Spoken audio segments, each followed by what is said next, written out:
Kom ons buig ons hoofde en gaan ons uit saam bid. Hemelse Vader, ons dankie vir die liefde, vir die goedheid vandag. Dankie vir die voorreg om hier saam te wees. Heilige Gees, ons vra dat U sal beweeg in ons midde, dat elke hart en elke gedagte sal oop wees om te ontvang woorde wat van U afkom, sodat ons kan getransformeer word om te word in die beeld wat U ons wil maak. Ons dankie daarvoor in Jesus naam. Amen. Welkom almal. My titel vir oggend is Aktiveer die wette van die Gees. Aktiveer die wette van die Gees. En ek wil oopmaak by Romeine hoofstuk 8. Waar hy praat oor die Geeswet en ons sal 'n bietjie in detail daarna kyk. Romeine 8 vers 1 en 2 sê daar is dan nou geen veroordeling vir die wat in Christus Jesus is nie. Vir die wat nie na die vlees wandel nie, maar na die Gees. Want die wet van die Gees van die lewe in Christus Jesus het my vry gemaak van die wet van die sonde en die dood. So ons wil net eers hier stil staan en kyk hierna dat hier word gepraat van geestelike wette. En geestelike wette is dinge wat soos 'n kragveld is, wat in werking kom in jou lewe. Daai kragveld kan of vir jou of teen jou wees. En mense sal baie keer sê, maar alles wat ek doen flop. Alles wat ek doen werk nie uit nie. Of jy kan sien, maar iemand alles wat hy doen werk. Jy weet, dit is 'n refleksie van geeswette. As die verkeerde geeswet in werking is in jou liggaam, dan gaan alles begin flop een na die ander. Niks van eenvoudig uitwerk nie, want daar's 'n verkeerde geeswet teenwoordig, wat teen jou werk.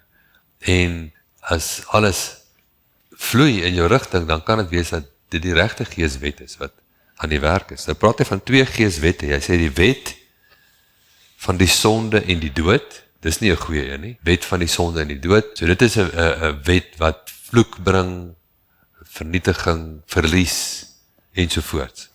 En dit is die wet waaraan die wêreld outomaties uitgelewer is. Elke persoon wat nie wedergebore is nie, gaan uitgelewer word aan hierdie wet. Maar ook elke Christene kan aan hierdie wet uitgelewer word. Die wet van die sonde en die dood. As hulle nie die ander wet aktiveer nie. As hulle nie doeners in die woord is nie. Dan sê hy hierso, daar is dan nou geen veroordeling vir die wat in Christus Jesus is nie. Vir die wat nie na die vlees wandel nie, maar na die Gees, want die wet van die Gees van die lewe in Christus Jesus. So 2 keer sê hy in Christus Jesus. In Christus Jesus. So een van die beginsels om die wet van die Gees van die lewe te aktiveer, dat jy moet bewus wees wat dit beteken om in Christus te wees en dat jy dit moet aktiveer in jou lewe. Nou, kom ons blaai na Johannes 15. Na Johannes 15 waar hy daarvan praat. So in Johannes 15 praat Jesus van om in hom te wees. Johannes 15 van vers 1 af. Ek is die ware wynstok, my Vader is die landbouer. Elke loot wat in my nie vrug dra nie, neem hy weg. En elke loot wat vrug dra, die maak hy skoon, sodat dit meer vrug kan dra. Julle is alreeds skoon deur die woord wat ek met julle gespreek het. So, om jou skoon te maak, gebruik hy sy woord. Nee, die woord word gestuur om jou op te bou, te stig, ensovoorts. Bly in my, soos ek in julle. Nou daar is hy. Daar is die vers wat ons gesoek het. Bly in my, soos ek in julle. So hy het gesê, die wet van die Gees, van die lewe in Christus Jesus. Nie sê hy, bly in my, soos ek in julle. Net soos die loot geen vrug kan dra van homself, as dit nie in die wynstok bly nie, as julle ook nie in my, so julle ook nie, as julle in my nie bly nie. So ons moet sorg dat ons in hom bly. Ons moet in hom wees en in hom bly. Nou wil ons kyk, wat beteken dit om in hom te bly en wat moet ons doen om in hom te bly? Kom ons lees verder. Ek is die wynstok, julle die lote. Wie in my bly en ek in hom, hy dra veel vrug. Want sonder my kan julle niks doen nie. As iemand in my nie bly nie, word hy uitgewerp soos die loot en verdroog, en maak dit bymekaar en gooi dit in die vuur en dit verbrand. So ons sien dat, oomblik as jy nie in hom bly nie, al is jy 'n Christen, gaan jy nie redding ervaar nie. Jy gaan nie redding ervaar nie. Redding is die wet van die Gees van die lewe in Christus is die wet van redding. Dit is die wet van redding. So Jesus het gekom om die wêreld te red. Nie net wedergebore te maak nie, maar te red, sodat ons kan leef op 'n vlak hoër as hierdie wêreld, sodat ons kan leef op 'n vlak waar die wêreld nie oor ons heers nie, maar ons kan in posisie van heerskappy kom. Nou sê hy verder vers 7, as julle in my bly en my woorde in julle, sal julle vra net wat julle wil hê en julle sal dit verkry. So hy gee vir ons nou verdere informasie. So hierso sê hy, sy woorde moet in ons bly. Spesifiek, God het nie toe hy die aarde geskep het gesê, alles wees en alles was nie. Dan sou Genesis 1 baie kort gewees het, nee, wat het hy gesê? Hy het gesê, lig wees, plante wees, hy was spesifiek. As iemand sê, ek staan in geloof, sê net maar iemand het 'n probleem in hulle lewe, en hulle, jy weet, 'n probleem in hulle finansies, of 'n probleem in hulle gesondheid, of enige ander deel van hulle liggaam. En dan, Christen, ons praat met sê, man, ek staan in geloof, dat het beter sal gaan. Maar nie altyd praat mense die waarheid as hulle dit sê nie. Dit raak 'n sê ding. Want daai persoon is nie aktief in hulle geloof nie. Hulle sê ek staan in geloof, maar wat doen hulle? Mediteer hulle die woord in daai area? Watter woord staan hulle op? Spreek hulle die woord? Om te sê ek staan in geloof, maar jy mediteer nie die woord nie, jy spreek nie die woord nie, jy het nie eens 'n spesifieke woord nie, dan lieg jy. Jy kan nie in geloof staan sonder die woord nie. Want geloof kom uit die gehoor en gehoor in die woord van God. So ek kan nie sê, maar ek staan in geloof my gesondheid, maar jy het nie eens 'n skrif waarop jy staan nie, jy mediteer nie daai skrif nie, jy spreek hom ook nie uit nie. Dan staan jy nie in geloof nie. Jy het 'n godsdienstige sê ding nou beet gekry, dis al. Hierin is my Vader verheerlik, dat julle veel vrug dra en julle sal my disippels wees. Soos die Vader my lief gehad het, het ek julle ook lief gehad.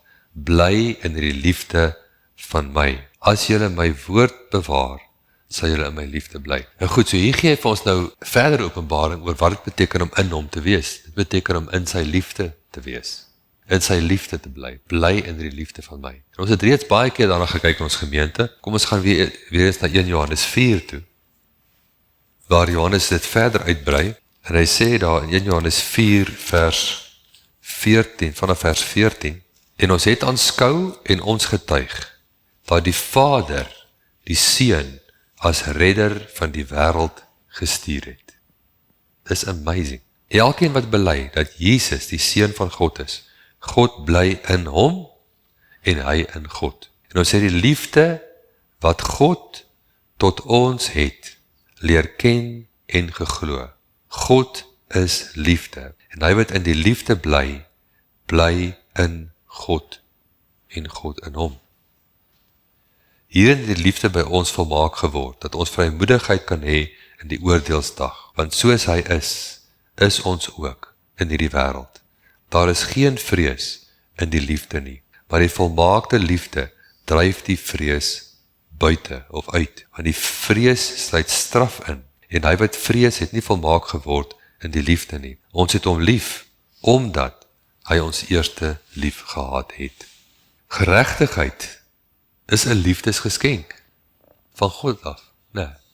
So vir my om hierdie geeswet te aktiveer, geeswette word geaktiveer deur jou gedagtes. Dit het ons nou al telke male gesien. Daai selfde Romeine 8 vers 5 en 6 sê vir ons net 2 verse verder, want die wat in die vlees is, bedink vleeslike dinge. Die wat in die gees is, bedink geestelike dinge. Dis so eenvoudig dit is. Hoe weet ek of ek in die vlees of in die gees wandel? Kyk wat my gedagtes doen. So, om in hom te wees, het te doen met my gedagtes. Om in sy liefde te bly, het te doen met my gedagtes. Waar bly ek in sy liefde? In my gedagtes. Want ek het die liefde, ons het die liefde, hy sê, so ons het die liefde wat God tot ons het, 2 dinge mee gedoen, leer ken en geglo. Waar leer ken jy iets? In jou gedagtes. Jy oordink dit en jy glo dit. Jou meditasie moet, die denke wat jy dink, die meditasie in jou gedagtes, moet in hierdie rigting beweeg. Dat God is lief vir my. Hy is so lief vir my, dat hy my nie siek sal los nie. Hy sal my nie arm los nie. Hy sal my nie onbeskermd los nie. Hy is my beskermer, hy is my voorsiener, en hy is my geneeser. Amen. So die oomblik as ek in lyn daarmee dink, want ek kan niks ontvang, God se vloei is die vloei van geloof. Nee, ek kan niks ontvang van hom sonder geloof nie. So as ek nie geloof het, dat hy my geneeser is nie, gaan ek nie genesing ontvang van hom af nie. Want ek blok dit self. As ek nie geloof het, dat hy my voorsiener is nie, gaan ek nie voorsiening ontvang van hom nie, want ek blok dit self.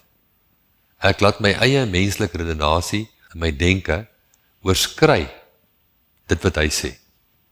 Hy sê, ek voorsien in al jou behoeftes, na my rykdom in heerlikheid in Christus Jesus. En dan begin jy redeneer, jy sê, maar hoe kan dit wees? En hoe gaan hy dit doen?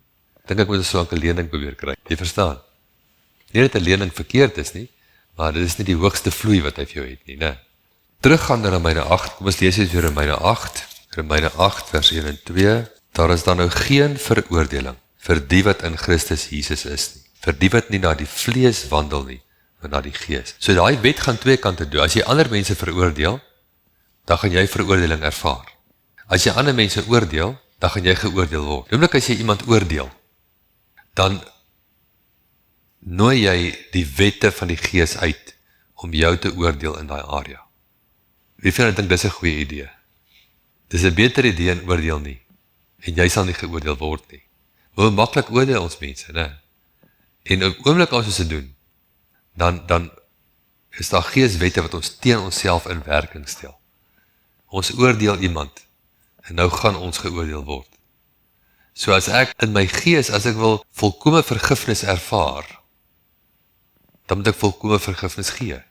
Ek moet dit kan gee. As die vergifnis wat ek gee nie volkome is nie, maar voorwaardelik en gedeeltelik, dan gaan die vergifnis wat ek ontvang, voorwaardelik en gedeeltelik wees. Kan julle sien? So ek moet volkome vergewe. Dis geeswette. Daar is dan nou geen veroordeling vir die wat in Christus Jesus is nie, vir die wat nie na die vlees wandel nie, maar na die gees. Dit beteken die wat reg dink. Die wat hulle denke, jou denke, as jy kyk na die mens, jy is 'n gees, né? Jy woon in 'n liggaam, jy is 'n drieledige wees, 'n liggaam, siel en gees. Nou jy is ook 'n tempel, die tempel van die Heilige Gees. So jy kan vergelyk dat die liggaam soos die voorhof, die siel is die heilige, en jou gees is die allerheiligste. Nee, ons kan daai vergelyking stel. So as ons sê die siel is die heilige, wat gebeur in jou siel? Jou gedagtes. So jy moet jou gedagtes heilig kry. Wat beteken heilig? Afgesonder vir God. Jy dink sy gedagte. Jy versaak jou eie gedagte, jou eie redenasies. Jy versaak dit en jy begin dat die woord. Hy sê in Jesaja 55, my gedagtes is nie julle gedagtes nie. So ons moet sy gedagtes vat, en dis in sy woord. Kom ons kyk na Galasiërs, of kom ons kyk eens na Hebreërs 10. Hebreërs 10, lees weer daai bekende deeltjie van vers 1 af tot vers 10. Want die wet, wat 'n skaduwee het van die toekomstige weldade, nie die beeld self van die dinge nie, kan nooit deur dieselfde offers, wat jaar na jaar gedurig gebring word, die wat toetree tot volmaaktheid lei nie. Anders sou hulle opgehou het om geoffer te word, omdat die wat die diens verrig, nadat hulle eenmaal gereinig is, geen bewussyn meer van sonde sou gehad het nie. Nou dis die punt waar ons wil kom. Ons wil kom op daai punt van geen bewussyn meer van sondes nie. Ons wil nie 'n sondebewustheid hê nie. 'n Sondebewustheid is weens 'n onvoldoende offer. So as jy sondebewustheid aankweek in jou lewe, dan sê in effek jy beskou die offer van Jesus as onvoldoende. En die offer van Jesus is nie onvoldoende nie. Dis voldoende. Hy het homself gegee. Hy sê hier so verder aan vers 9, kyk, ek kom om u wil te doen, o God. Hy neem die eerste weg om die tweede te stel. Deur hierdie wil, die wil van God, is ons geheilig deur die offer van die liggaam van Jesus Christus net eenmaal. Eenmalig. Dit was 'n groot genoeg offer. Dit wat sê Galasiërs 1 vers 3 en 4, dit is hy het homself gegee vir ons sondes, sodat hy ons kan uitred uit die teenwoordige bose wêreld, volgens die wil van ons God en Vader. Hier is sy wil, maar jy moet sy wil aangryp, sy wil vat en sê, yes Lord, u wil is my wil. Ek wil om uitgered te wees uit hierdie teenwoordige bose wêreld. Ek wil wat u wil. En u wil is redding. Redding van siekte. Redding van gebrek. Redding in elke area van my lewe. U wil is my wil. Ek vat u wil as my wil. Ek weier om siek te wees. Ek weier om gebrek te hê. Ek weier om my gedagtes af te staan aan iets minder as u woord. Amen. Nou Romeine 12 natuurlik, praat daarvan. Ons gaan terug na Romeine 12 toe, vers 1 en 2. Ek vermaan julle dan broers by die ontferminge van God, dat julle julle liggaam bestel as 'n lewende, heilige en aan God welgevallige offer. Dis julle redelike godsdiens. So my liggaam is 'n tempel van die Heilige Gees, so ek doen met my liggaam wat God sê, ek moet my liggaam doen. Nie wat die wêreld sê, nie wat my liggaam wil doen nie, maar wat God sê. Amen. My liggaam behoort aan hom. En omdat my liggaam aan hom behoort, moet my liggaam nie siek wees in die eerste plek nie. Niks wat in die Here behoort moet siek wees nie. Amen. En ek moet my liggaam respekteer, want my liggaam behoort aan hom. My liggaam moet opgepas word, versorg word, ensovoorts, want dit is 'n heilige ding. Dan sê hy verder, hy word nie aan hierdie wêreld gelykvormig nie, nou gaan hy van die liggaam na die sielsdimensie toe, maar word verander deur die vernuwing van julle gemoed of julle denke, sodat julle kan beproef wat die goeie, welgevallige en volmaakte wil van God is. So ek sal net God se wil kan smaak, so ek sal net sy goeie wil kan smaak, as ek verander word. Die probleem is nie by God nie, maar by my, by die ontvanger, nie by die gewer nie. Die gewer is volmaak, maar ek moet leer om te ontvang. Ek moet totaal my denke rondom finansies totaal verander. Ek moet rondom my kyk en sê, dit wat ek tans ervaar in my finansies, ervaar ek nie weens omstandighede nie, maar weens my denke. Nou die mense like om dit te hoor, hulle sê nee, as die omstandighede beter was, en ek so 'n bietjie meer lak gehad het, het gaan nie oor die omstandighede nie, het gaan ook nie oor lak nie, het gaan oor hoe jy dink. Jy sien dit is 'n moeilike boodskap vir die wêreld, want die wêreld wil nooit enige verantwoordelikheid op hulle self vat. Hulle soek 'n God wat al die verantwoordelikheid dra. Hy het besluit, God het besluit. Nee, maar God, daar's baie besluite wat God nie neem nie. Hy gee die besluit vir my en vir jou om te neem. Jy besluit wat dink jy, nie God nie. God het die mag om jou vandag huis toe te vat, hemel toe te vat. Maar het nie die autoriteit nie. Jy het die autoriteit. Hy het dit vir jou gegee. Jesus was 'n voorbeeld daarvan. Hy het gesê, my lewe is myne, om dit op te neem of af te lê. En hy het uiteindelik op die kruis gesê, ek gee my gees oor aan U. Mense gaan dood, en dit is 'n baie, die lering is, elkeen het 'n tyd om te sterf. Het staan nie in die woord nie. Dit is baie gerieflik, want die oomblik as ons daai glo, is dit nou vult, maak nie saak wat gebeur het nie. Die dokter hou daarvan, want maak nie saak hoe hy droog gemaak het as 'n dokter nie, dit was my ou se tyd gewees om te sterf. Is jy met my? En dit is ongerieflik om te dink, weet jy, die ou kon langer geleef het, as ander besluite geneem was, ander woorde gesê was, ander dinge gedoen was, is jy met my? As daar meer lig was, maar dit is waar, daar is nie iets soos 'n tyd wat die Here besluit, die Here besluit, ag ek gaan nou nie 'n blommetjie pluk nie, dis nie waar nie, baie gerieflik, is nou valt, niemand se skuld nie, maar dis nie die waarheid nie. Die waarheid is, jy het autoriteit. Paulus het dit ook gesê. Hy het gesê, ek is in 'n stryd tussen twee. Hy sê, vir my is dit beter om heen te gaan, want dis vir my groter wins. En wat ek gaan doen, is ek nog nie heeltemal seker nie. Ek dink ek sal 'n bietjie langer bly, terwille van julle. Nou dink jy, hy is 'n bietjie cheeky, wat maak? Hy het die openbaring gehad. My lewe is myne, om op te neem, af te lê. Die Here gee sekere gesag oor aan ons, as 'n kind van hom, of as die kerk. En nou vat ons nie ons gesag nie, en ons sê net alles wat gebeur is die wil van die Here. Jy sien, dit is nie reg nie.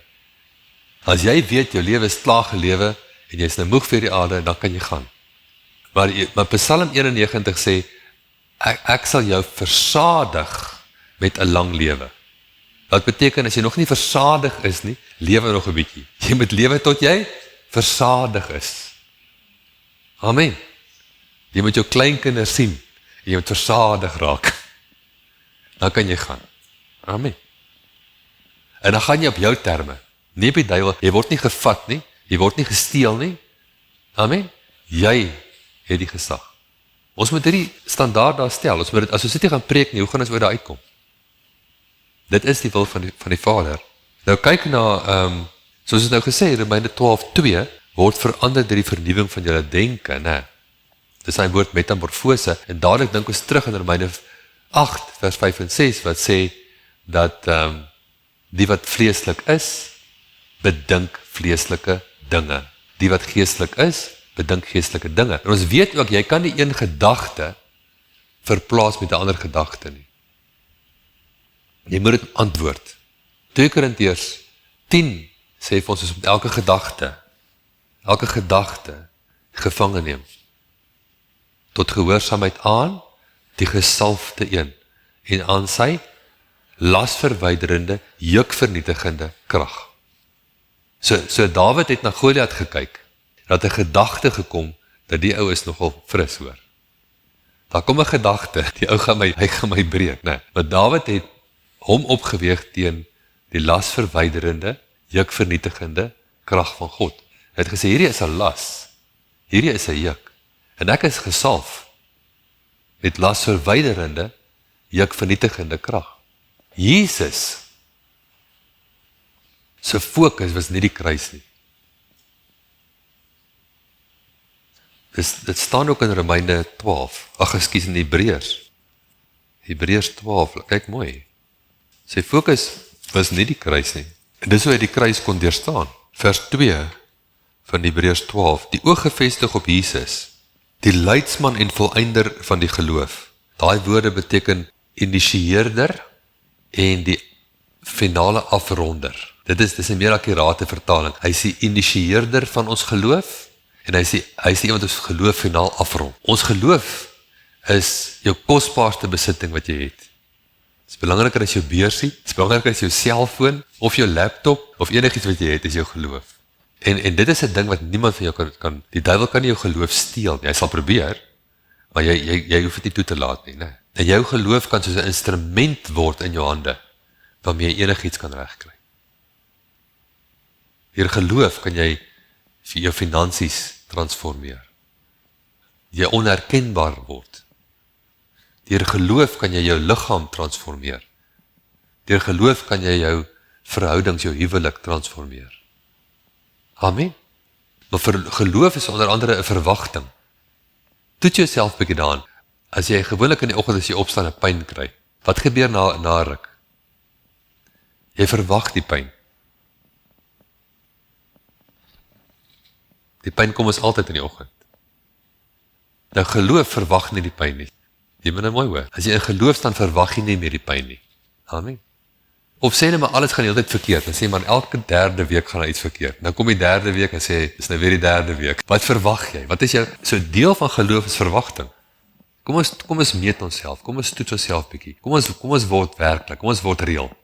Okay? Wat dink ek as ek in die kombuis staan? Wat dink ek as die rekeninge kom? Wat is my verwagting? Geloof verander my verwagting.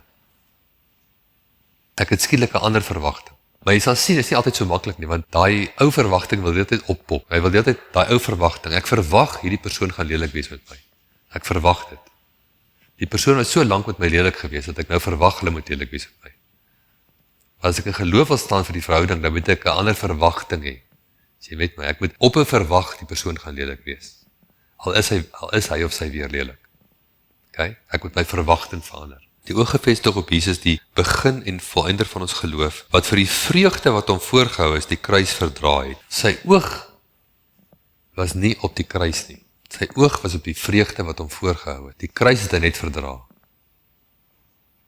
Dis hoe hy deur die kruis gegaan het. So ons kan dieselfde beginsel gebruik. Moet nooit as daar 'n probleem is wat voor jou staan, fokus op die probleem nie. Daar staan nie met sy oog gefestig op die kruis nie. Nee, daar staan wat vir die vreugde wat hom voorgehou is. En wat is die vreugde wat hom voorgehou is? Om opgewek te word, sy posisie in te neem aan die regterkant van God en ons almal daar saam met hom te hê. Amen. Dit is waarop hy gefokus het. En daai vreugde, die vreugde om herstel te word in sy posisie en vir jou en my saam daar te hê. Dit was die fokus in sy denke. Hy het sy hele denke afgehaal van die kruis af.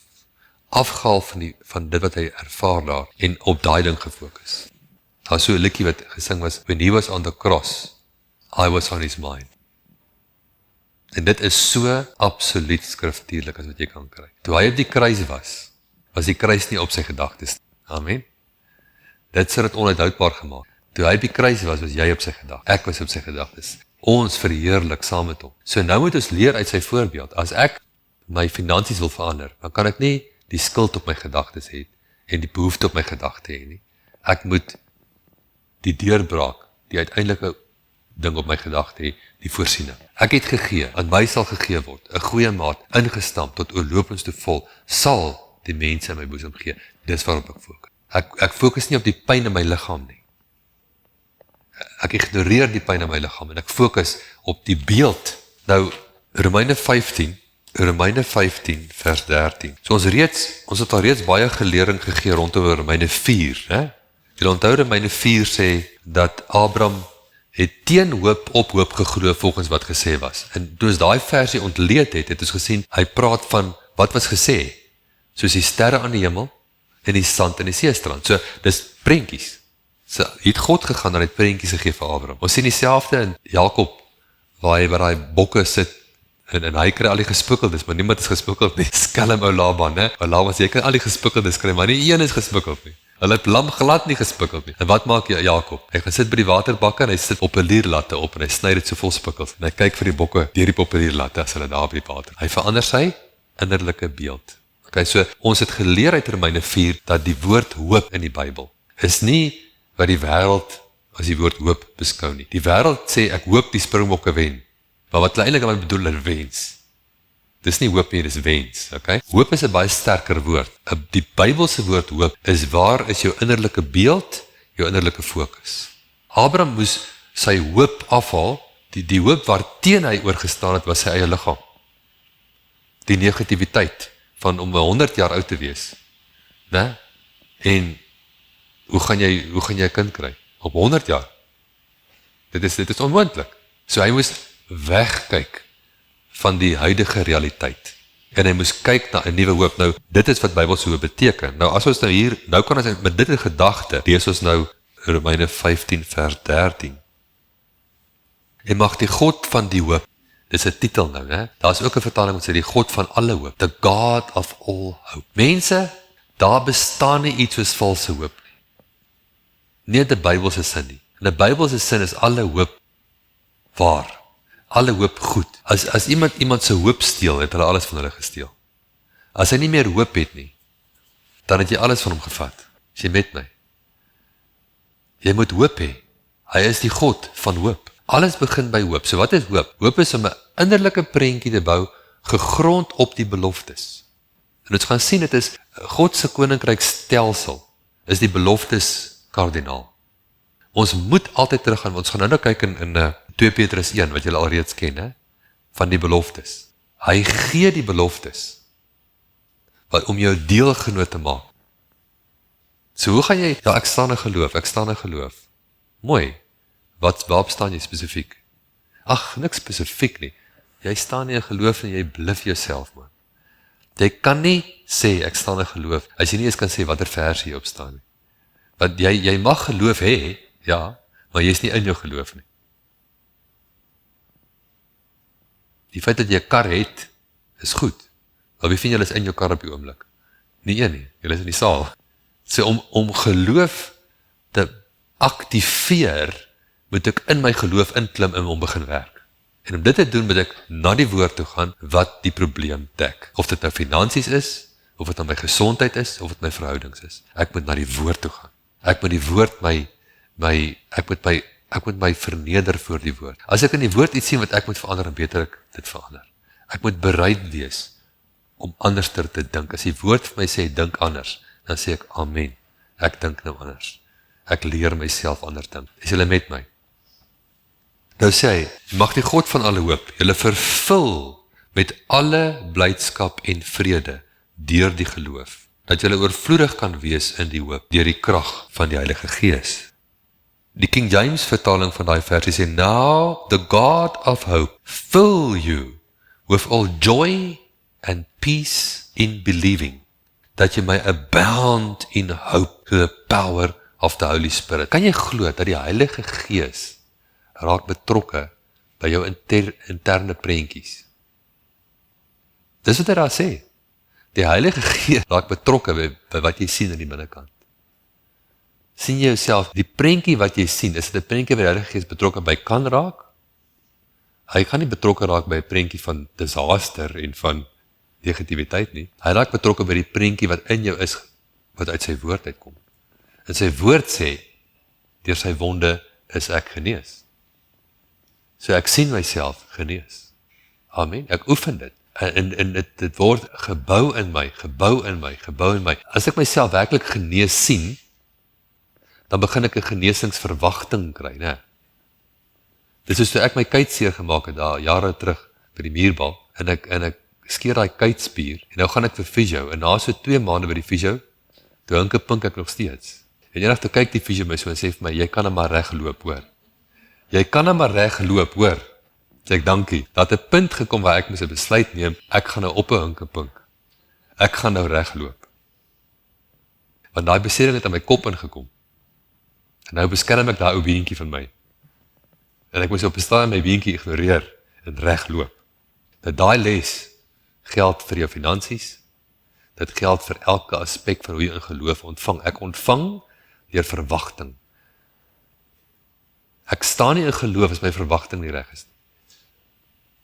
Oefen dit. Dit is interne krag, dit is geeswette, die wêreld weet hier niks van nie. Hulle is clueless.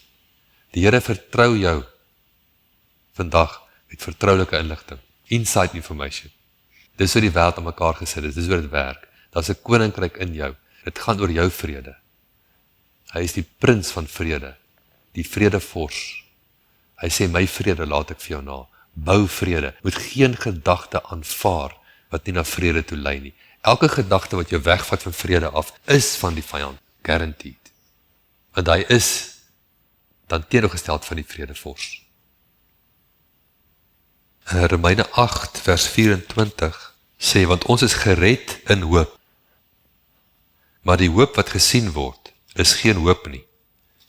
Want wat iemand sien, waarom hoop hy dit nog? So, hy sê, met jou fisiese oë, mense sê, maar hoe kan jy sê, ek is gesond, as ek in jou lyf kyk, lyk hy nie gesond nie. Hoe kan jy sê, ek het 'n kar, as ek in jou garage kyk, is hy leeg?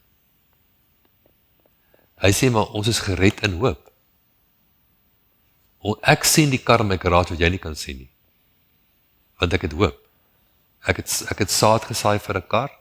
Ek vertrou die Here vir 'n goeie kar. Ek saai dit en nou sien ek daai kar in daai garage staan. Jy kan dit nie sien nie, my oë kan dit ook nie sien nie. Maar as my oor het gesien dat ek nie nodig om te hoop daarvoor nie, want dit is daar. As die kar daar staan in die garage, waarvoor hoop ek nou? Ek hoop niks nie, daar staan 'n kar. Maar ek moet juist hoop as daar nie 'n kar staan nie. Is julle met my? Dis 'n geestelike beginsel. As my liggaam heeltemal gesond was, dan hoef ek nie te hoop vir gesondheid nie, want ek is gesond. Maar as daar 'n probleem met my liggaam is, dan kan ek begin hoop vir gesondheid. Ek kan begin 'n prentjie kry van 'n gesonde liggaam, 'n verwagting dat my liggaam sal reageer soos wat God my liggaam geskaap het om te reageer. Elke orgaan, elke weefsel in my liggaam, want my liggaam behoort aan die Here. Dit is 'n tempel van die Heilige Gees en geen siekte en geen gebrek is welkom in my liggaam nie. Amen. Ek sien dit. Okay, nou gaan ons na 2 Petrus 1 vers 1 tot 4. 2 Petrus. En jy moet jou gesag opneem. As jy is hier Openbaring kry, dat jy saam met hom opgewek is en saam met hom sit in hemelse plekke, dan beteken dit hy het jou in 'n posisie van gesag geplaas. Jy moet dit gebruik. As jy nie jou gesag gebruik nie, die Here het sekere dinge laat hy aan jou oor. As die duiwel jou garra en arrest, moenie bid dat die Here iets daaraan sal doen nie. Jy mors jou tyd. As jy net soos Paulus, hy het ook gebid, hy het 'n demon gehad wat hom geplaai die hele tyd. En op 'n stadium te bid hy, Here, vat hierdie demon weg. En wat was die Here se antwoord? Paulus, die guns en die autoriteit wat ek vir jou gegee het, is genoeg, gebruik het. Maar nie vir my vra om iets te doen wat jy moet doen nie. Okay? Praat met die duiwel en jaag hom weg. Dit was sy antwoord. En dit vir my, jou ook. Ons moet daai gedagtes wat ons pla, antwoord dit. Identifiseer dit. Hierdie gedagtes lei my na ongelukkigheid toe. Hierdie gedagtes maak my bitter. Hierdie gedagtes maak my suur. Hierdie gedagtes maak my unhappy. Watter gedagtes is dit? Dis nie Here se gedagtes nie. Dis die vyand se gedagtes wat dit doen. Wat moet ek doen? Antwoord dit. Sê nee, ek is die geseënde en die geneesde en die geliefde van my Vader. Geen wapen wat teen my gesmee word, sal suksesvol wees nie. Amen. Elke tong wat teen my opstaan in die gereg, sal weerlê word. Want dit is die erfdeel van die diensknegte van die Here. En hulle geregtigheid is uit my uit, sê die Here.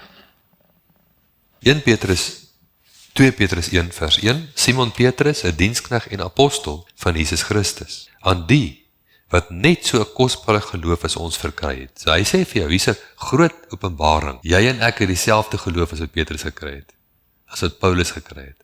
Ons het dieselfde geloof. Ons het nie 'n mindere geloof omdat hy apostel was nie. Deur die geregtigheid. So daar begin het klaar. My eerste openbaring is my openbaring van geregtigheid. Ek is die geregtigheid van God. God het hom wat geen sonde geken het nie. Sonde vir my gemaak, dat ek kan wees die geregtigheid van God in hom. Ek is nou sy geregtigheid. Van ons God en Redder, Jesus Christus, mag guns en vrede vir julle vermeerder word deur die kennis van God en Jesus ons Here. So, hoe meer openbaringskennis ek kry, as dit ware openbaringskennis is, waaronder jy jouself blootstel, wat sal gebeur in jou lewe? Jou vrede gaan vermeerder. Jou vrede gaan vermeerder. Jy het nodig om lering te ontvang dat jou vrede meer kan word. Hoe meer jy kennis van God het, hoe meer word jou vrede. Amen. Hoe meer word jou vrede. Immers, sy goddelike krag het ons alles geskenk wat tot die lewe en godsvrug dien. In die koninkryk is alles wat ons nodig het, mense. Ons het niks van die wêreld nodig nie. Niks nie. Daar is nie verkeerd om die wêreld te gebruik nie. Miskien moet jou geloof nog groei, né? So jou geloof moet nog groei in 'n sekere area en jy het 'n pyn in jou lyf. Gaan kry 'n pynpil, dis okay. Daar's geen veroordeling nie, want jy gaan makliker deur 'n grootte wat die pyn bietjie minder is. Maar kom ons kom by die hoër vloei uit. Kom ons strek na die volgende level, waar ons met daai pyn praat en sê, pyn, jy stop nou in my lyf, in die naam van Jesus. In either way is daar geen veroordeling. Daar is geen veroordeling vir die wat in Christus Jesus is. Jy hoef nie veroordeel te voel as jy pyn het nie. Die duiwel is so naar. Hy sal vir jou probeer dat sleg voel omdat jy siek raak. En hy is een wat jou siek gemaak het te begin weer. Amen. Hy sê, jy is 'n Christen, kom as jy siek. Antwoord dit. Hy het vir Jesus gesê, jy is die seun van God en daar's 'n storm wat jou boot aanval. Wat het Jesus gesê? Ek wonder. Nee, hy antwoord hom. Hy sê, sst, bly stil. Antwoord, leer om te antwoord. Hy sê, immers sy goddelike krag het ons alles geskenk. Kyk, hy woord geskenk is baie belangrik. Dit is nie iets wat jy kan verdien nie. Maak nie saak hoeveel jy jou Bybel lees nie. Maak nie saak hoeveel jy bid nie. Dis alles goeie dinge, né? Ek sê nie jy moet nie 'n Bybel lees nie. Maar dit gaan nie bepaal wat jy ontvang nie. Amen? Jy ontvang met jy sy kind. That's it. Dit gebeur op 1 sekonde. Nou moet jy net jou ontvangertjie skoon kry. Dis wat ons doen, ons denke te vernuwe, né? Waardeur hy ons die grootste en kosbare beloftes geskenk het, sodat jy waardeur hierdie einste beloftes, deelgenote kan word van die goddelike natuur. Nadat jy die verdorwenheid, jy kan sê die vloek wat in die aarde gekom het, ontvlug. Jy kan die vloek ontvlug, mense, daar staan het geskrywe. Jy kan die verdorwenheid ontsnap. Om die verdorwenheid te ontsnap en die vloek te ontvlug is dieselfde ding. Ons kan die vloek ontsnap. Maar die enigste manier dat ons dit gaan regkry, is ons gaan hierdie beloftes in ons monde sit, in ons harte inkry, ons gaan in geloof kom, ons gaan in ons geloof in beweeg en daar bly. Dit is wat Jesus kom een van die dae terug, is nie meer lank nie, en hy het gesê, sal ek nog werkende geloof kry, nou kom ons maak seker, hy kry dit by ons. Ons gaan in ons geloof in, en in geloof gaan nie oor, hy sê, man, 'n mosterdsaadjie, begin net, maak het jou mond oop en praat met die berg, dan is jy in geloof. En dan aanvanklik lyk dit dalk of niks gebeur met die berg nie. Dis okay. Jy kan nie altyd sien wat agter die skerms in die gang is nie. Jy staan net. Jy staan. Amen. Jy soos die ou wat die storm kom teen hy huis aan en hy kon dit nie beweeg nie. Ek het 'n getuienis so van iemand wat so gestaan het en geloof vir 'n ding vir lang tyd en sê vir die Here, dit lyk of niks gebeur nie. Die Here sê vir haar, staan jy nog? Sy sê, ja, ek staan nog. Hy sê, dan sê ons reg. Jy staan nog. Die storm is amper verby en jy staan nog. Jy uitlaas die storm. Staan net. Al wat ons hoef te doen.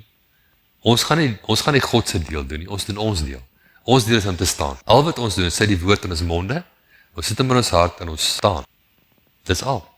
Hy doen die res. In Jesaja 32 vers 17, die King James, and the work of righteousness shall be peace, and the effect of righteousness, quietness and assurance forever. So ons het laasweek gepraat oor, kom ons delf diep in ons openbaring van ons geregtigheid. Ons moet nommer 1 openbaring wat jy moet beskerm in jou lewe, is jou openbaring van jou geregtigheid. Jy is nie 'n sondaar nie. Jy is die geregtigheid van God in Jesus. God het hom wat geen sonde geken het nie, sonde vir jou gemaak, dat jy kan wees die geregtigheid van God in hom. Dis my so mooi in King James, 1 Petrus 2 vers 24, who his own self bore our sins in his own body on the tree, that we can be dead to sin and be alive unto righteousness. By whose stripes we are healed. Ek is dood vir die sonde. Ek is lewendig vir geregtigheid. Hy het in sy eie lyf jou sonde gedra op daai hout, sodat jy dood kan wees vir die sonde. Vat dit net. In Jesaja 54, dus laasweek ook gelees, ek wil net vers 14 in die Amplified vertaling lees. Hy sê daar, you shall establish yourself in righteousness. Wie moet dit doen? O, Here, help my. Nee, you shall establish yourself in righteousness. Hoe doen jy dit? Jy mediteer daarop, jy spreek dit, en jy verwerp elke gedagte teenoorgestel. Elke gedagte wat jou weglei van volmaaktheid, van jou volmaakte toestand in Christus, moet verwerp word. Amen? Elke gedagte van ontoereikendheid moet verwerp. Elke gedagte van te min, te kort, nie goed genoeg nie, moet verwerp word. 'n swak selfbeeld is te wyte aan 'n gebrek aan openbaring van geregtigheid. Want in Christus moet ons elkeen 'n uitstekende selfbeeld hê. Ons moet die selfbeeld van Christus hê. Ons moet dit ontwikkel. Ek staan volmaak. Wanneer ek gaan staan voor die duiwel en ek bestraf hom, vanuit watter posisie moet ek dit doen? Volmaaktheid. Die volmaakte geregtigheid van God. Dis of God homself bestraf. You shall establish yourself in righteousness. You shall be far from even the thought of oppression or destruction. Hy sê hom so mooi. You shall be far from even the thought of oppression or destruction. For you shall not fear being established in righteousness. Nou so daar's twee dinge wat die Bybel, wat ons nou vandag gelees het, wat vrees uitbrei. Liefde en geregtigheid. Maar sien die twee gaan eintlik saam, né? Want om in sy liefde te bly, beteken ek glo sy liefde vir my, ek vat dit, ek hou dit in my gedagtes, en ek glo my geregtigheid, want sy geregtigheid is 'n liefdesgeskenk. Die geskenk van liefde is geregtigheid. Hy het dit vir my geskenk, hy het my volmaak kom maak, dat ek vir ewig by hom kan wees, dat ek saam met hom kan sit in hemelse plekke, en dat hy van nou af vir altyd sy goedheid aan my kan wys. Dis amazing. Hy wil van nou af vir ewig sy goedheid aan jou wys. Alles wat in die hemel aan jou behoort nou klaar aan jou. Nou wat sukkel jy so? Hou op sukkel. Alles wat in die hemel aan ons behoort nou aan ons. Jy sien, as jy bly raak daaroor, en vreugde kry daaroor, dan is jy in geloof. Jy raak jou vlak van vreugde, en jou vlak van vrede, dui aan wat is jou vlak van geloof. Dis nie met 'n teorie vir jou, of 'n doktrin, of so iets nie, dis nou werklikheid, dis waar ons volkom. Hy sê, for you shall be far from even the thought of oppression or destruction, for you shall not fear, being established in righteousness, and from terror, for it shall not come near you. Near who? Wie kom terror nie naby nie? Die ou wat established is in righteousness. Amen. En established is in God se liefde vir my. Ek is in hom, en hy is in my. Sy woord is in my, maar ook die bewussyn van sy liefde vir my is in my. En as die bewussyn van sy liefde vir my in my bly, en sy woorde bly in my, kan ek vra net wat ek wil, en ek sal dit kry. Amen. Kom ons bid saam. Hemelse Vader, ons dankie vir die kosbare woord. Ek bid dit geseël word in elkeen van ons harte. Vader, mag ons wat hier is, dit hoor, dit gryp, dit aanneem en doeners daarvan wees. Dat ons dit demonstreer in hierdie aarde, want dit is u wil, Vader, dat u goedheid en u guns gedemonstreer word in hierdie aarde vir elke mens om te sien. En mag u ons gebruik, mag ons bruikbare instrumente wees, wat u krag demonstreer, wat u goedheid demonstreer, wat u liefde demonstreer. In Jesus naam. Amen. Halleluja.